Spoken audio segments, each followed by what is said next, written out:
Hello， 大家好，我是庄牛，欢迎收看本期小白测评。今天呢，咱们继续手机简史，来到了第9期了啊。上一期呢是这个传音的番外篇，再往前推呢，全部都是国产品牌。今天咱们要聊的应该是目前地球上最庞大的手机公司啊，不是单手机，而是它整个集团公司。它的总市值呢已经超过全世界140多个国家的 GDP。2011年的时候，它的销售总和呢占韩国的20%。到2017年的时候，它终结了英特尔全球霸主的地位，变成了世界第一半导体公司。想必大家都知道。上期我们也做过预告了啊，就是三星。在韩国有一句话，韩国人呢一辈子躲不过3件事：死亡、税收和三星。今天咱们就好好聊，在韩国有点只手遮天意味的三星帝国的第1期。手机简史这个系列的呼声很高，但是播放量一直走低啊，不知道为什么。赶紧动动你们金贵的小手，一个3连一下，点赞、收藏、投币，感谢。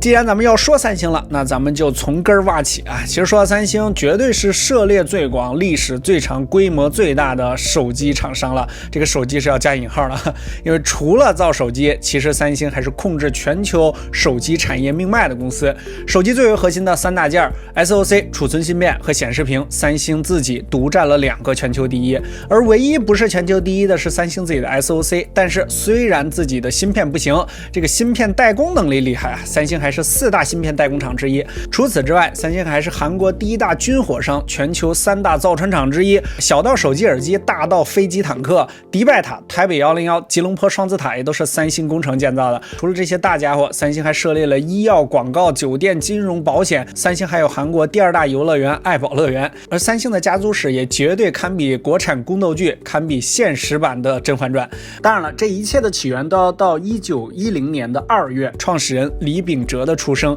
虽然是农民出身，但是李秉哲的家庭非常的富裕。李秉哲的祖父呢还创办了村子里面唯一的一家私塾，所以李秉哲从小就经历了良好的教育。当然，这也给予了他放纵的机会去日本留学。1930年4月，他考入日本私立第1学府早稻田大学的政治经济学系，这为他创立三星奠定了学术基础。而去日本的一个经历让他定下了自主创业的决心，就是决定去日本的时候，李秉哲购买的是位于船底的2等舱，但是由于路途的颠簸，让李秉哲第一次体会到了晕船的痛苦，所以他决定升舱去颠簸稍微好的1等舱，但是却被日本警察拦了下来。一个来自贫穷国家的人能有什么钱，居然想进1等舱？而李秉哲为此也接受了2个小时的盘查，这让他深刻地感受到了耻辱。国家强大才能让人民不受他人的侮辱。从此，李秉哲下定了经商的决心。38年3月1号，李秉哲在树洞成立了他的第1家公司三星商社，主要制作冷面以及出口当地的水果和水产。起名三星是因为这2个字在朝鲜语中有独特的含义，3是朝鲜人十分喜欢的数字，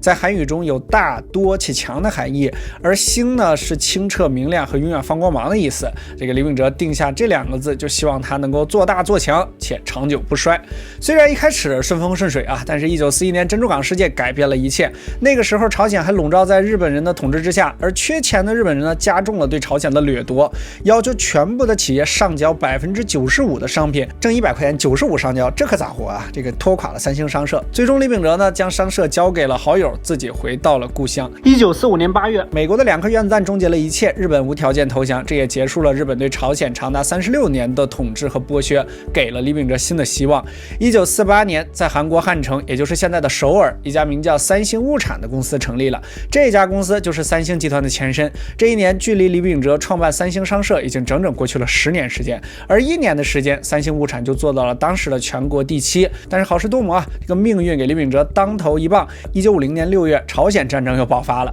而南朝鲜政府决定把首都从汉城迁往水源，这让汉城陷入了前所未有的混乱，人们为了躲避战火，纷纷离开了汉城。最终，李秉哲还是决定带领三星物产的所有人一起逃到了大邱。到这里，三星本来已经死了，故事也本应该结束，但最终还是李秉哲救了自己。曾经交给好友管理的三星商社，在战后不仅没有倒闭，而且还利润颇丰，为李秉哲提供了3 3亿韩元的资金。而更重要的是，李秉哲带走了三星物产的员工，这让李秉哲获得了最重要的东西——信任和人心。最终，李秉哲来到了釜山，决定东山再起。1950年12月15日，三星物产株式会社在韩国暂时临时首都釜山成立，而它的背后就是之前三星物产的员工和三星上社的3亿韩元。而仅仅过了1年的时间，三星物产株式会社就将3亿变成了60亿，整整翻了20倍。当然，这背后有暂时通货膨胀的因素，但也依然令人震惊。随后的时间，三星物产株式会社还涉猎了制糖、纺织、化肥，但是依然是大起大落啊，一波多折。朝鲜战争结束之后，三星国内化肥产量几乎为零，而作为基础产业的农业对化肥的需求却逐年增加，眼看着钱都被其他国家赚走了，李秉哲心有不甘，决定建造一座投资5000万美元的世界最大规模的化肥厂。这对韩国是当下之需，也是必做之事。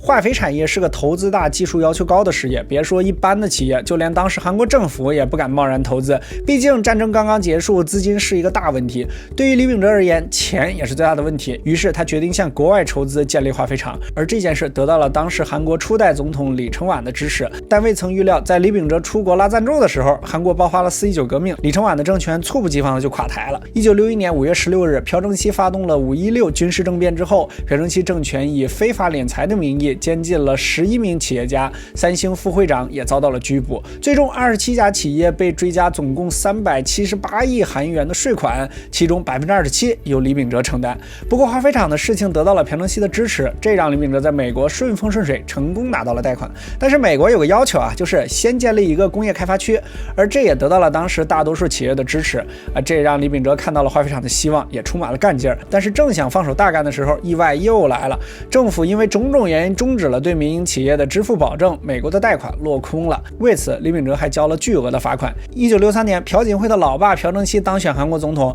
而对于韩国化肥的稀缺，朴正熙又再三要求李秉哲继续化肥厂的建设。多次受挫且蒙受了巨额损失之后的李秉哲肯定不干了，再三拒绝。但考虑到国内的需求，他还是在政府的强烈要求下，最终同意了。1964年8月，李秉哲成立了韩国化肥工业株式会社。1965年，化肥厂正式开始筹建。但是这段时间对于三星而言，从来没有顺风顺水。这里要补充一下，其实李秉哲早在去日本留学之前就依父母之命结了婚啊，后来育有3男5女啊，8个孩子，大儿子李梦熙，二儿子李昌熙以及三儿子李建熙啊，非常熟悉是吧？而当时韩国也有传男不传女、传长不传嫡的习俗，而这些习俗和众多的儿女就难免有了争夺遗产那点破事儿。2年的时间，正当化肥厂还有半年就要完工的时候，破事儿就来了。三星被曝以进口白水泥等建筑材料为名走私糖精原料，不仅新闻铺天盖地，检察院还宣布重新彻查此事。一时间，人把矛头都对准了三星和李秉哲，甚至还有人造谣建造化肥厂的资金来路不明，有贪腐走私之嫌。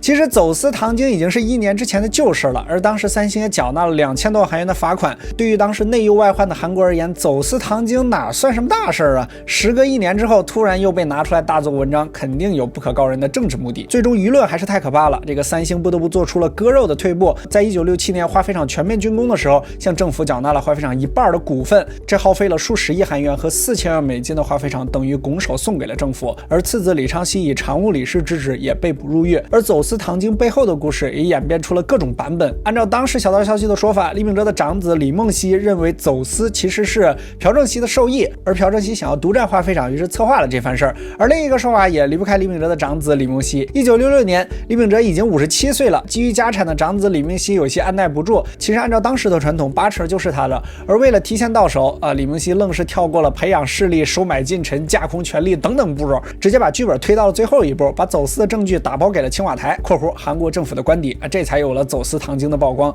而走私事件的主导者正是李梦熙和二弟李昌熙，而李昌熙的入狱也有说法是次子替老爸顶下了牢狱之灾之类的，希望以此打动老爸，从而争夺大权。这些破事全当八卦，大家随便听一下。走私事件让长子李梦熙暂时得到了三星。1966年9月，57岁的李秉哲宣布隐退，将集团交给了李梦熙。而长子在老爸隐退之后，根据父亲的协议成立了三星企划委员会，对三星进行改革。但是或许是灵魂人物的不在或许是李梦熙的能力不足，三星在长子的手下越变越坏，改革的方向和内容在三星内部也引发了异议，整个集团日发衰落。最终李梦熙只能主动请辞，退居二线。隐退了18个月的李秉哲不得不重新回到一线，亲自指导改革，并选择三星的新出路。而当时发达国家最为兴起的就是电子行业，当时韩国的电子产品还是稀有物件，这个个商机肯定是未来，于是进军电子产业成为李秉哲的下一个目标。而长子的能力薄弱以及次子的入狱，最终李秉哲决定辅佐三儿子李健熙，而李健熙也是高才子弟啊。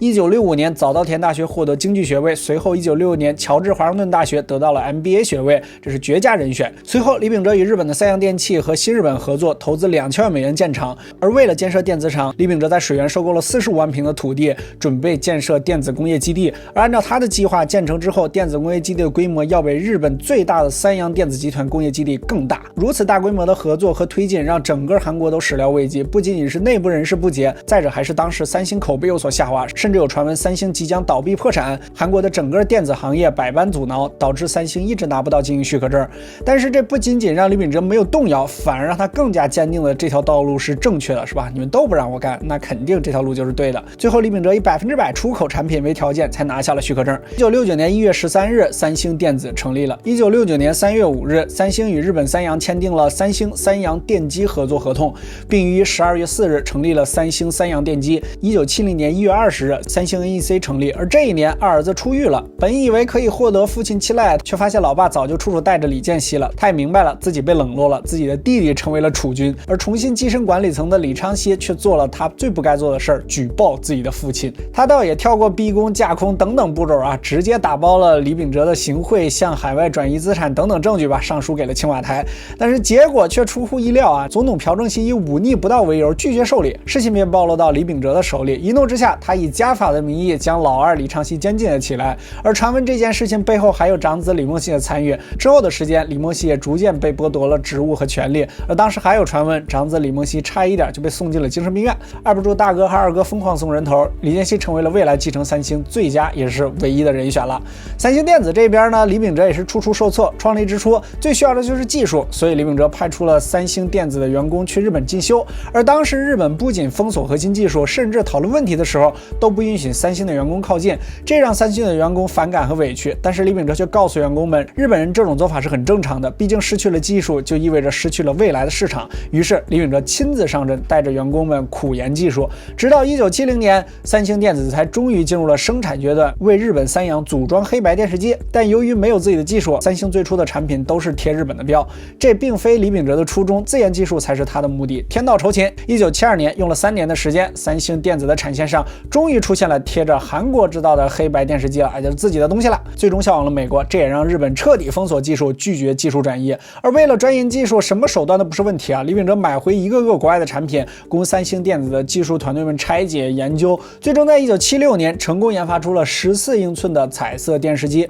1978年，三星生产的黑白电视机的产量超过了日本松下，成为世界之首。1979年初，李秉哲提拔自己的三儿子做三星集团的副会长，让他做自己的副手，处理一些日常事务。而三星电子专研技术的这段时间里，李秉哲还带着更为宏伟的目标。而1973年，韩国政府也为了进一步推进经济，实现经济独立，决定鼓励重工业的发展，而三星成为了首当其冲的先锋。1973年12月，三星康宁成立；1974年7月，三星石油化工成立；8月，三星重工成立；1975年1月，三星工程成立；1977年4月，三星造船厂成立；5月，三星电子零件成立；8月，三星精密机械成立。有政府爸爸带着飞，想不成功都难啊！这段时间里呢，最为重要的还是1974年，因为这一年呢，三星半导体成立了。同年12月，三星集团收购了韩国半导体公司50%的股份，也开启了三星在半导体产业中的神话之路。而进入半导体行业，李秉哲更是顶着几乎全公司的反对，甚至从事半导体行业的朋友都来劝他不要贸然进入。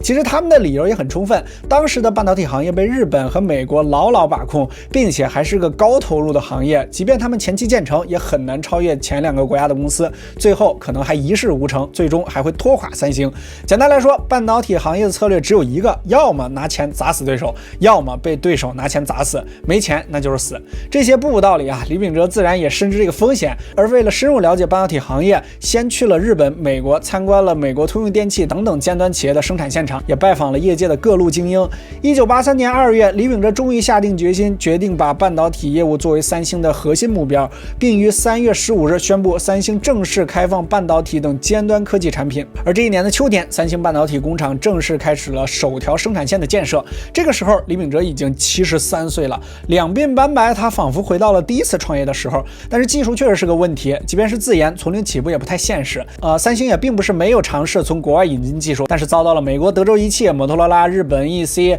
东芝、日立等等公司的拒绝。最终，三星找到了它的突破口美光科技。当时美国的美光科技规模不大，并且被日本廉价 DRAM 挤压的生存艰难，而为了发展还要继续投钱研发 256K DRAM 产品，于是美光同意将 64K DRAM 的技术授权给三星。三星从加州的 Secrets 公司买到了高速处理金属氧化物的设计。1983年12月，三星电子社长蒋振球召开记者招待会，宣布韩国是第3个成功自行研发出 64K DRAM 的国家，这几乎是一个暴雷，给日本和美国同行带来了极大的冲击。他们未曾想到三星居然如此之快。其实这个时候，距离美国和三星研发出 64K DRAM 已经过去了6年。1984年5月，三星第一座 DRAM 工厂竣工，工期仅半年。但是对于李秉哲而言，绝对没有一帆风顺的事儿。虽然自研成功了，但是正逢市场萎缩 ，DRAM 的价格暴跌，从当时的每片4美元崩至30美分，而三星当时的每片的成本就要1美元之多。换句话说，三星就是倒贴送芯片。1986年底，三星的半导体累计亏损3亿美元，股权资本几乎全部亏空。